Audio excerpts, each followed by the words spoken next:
Yeah, most of the time we figure out afterwards why people's suspension is knocking. Because the new aftermarket components they sell you now, the ball's point is smaller. And due to the fact that lots of mechanics has already beaten on this thing, you can see there's beaten marks. Sometimes we have to modify this by trimming a 2mm line in the center. And then also the other mod we sometimes have to do is drill this out and remove the 13mm bolt to replace this with a 15mm hardened steel bolt, just due to the ball joints not really gripping correctly due to machining.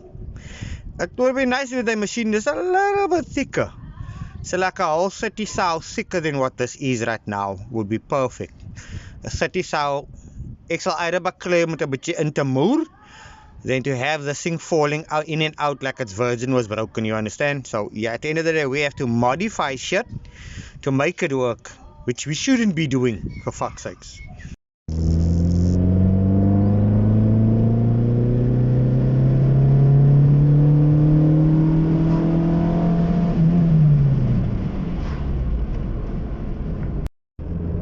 Morning peoples.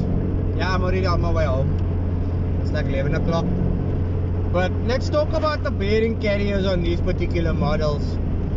13mm bolt wasn't strong enough for this shit.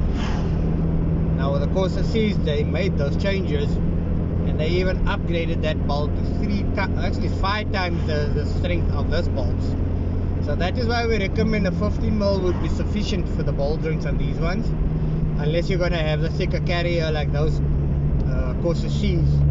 That's a different carrier. It's actually tapped into the one side and then the bolt ties through the center, so you're actually pulling it together already.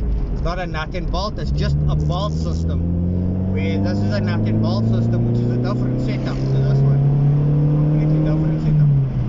But you can do slight mods. I cleaned the wheel and I am bouncing now. That was it. I removed some old dirt off my one wheel and I have a little bit of bouncing, but it doesn't seem like it stays. No, it's probably the road, which I'll explain.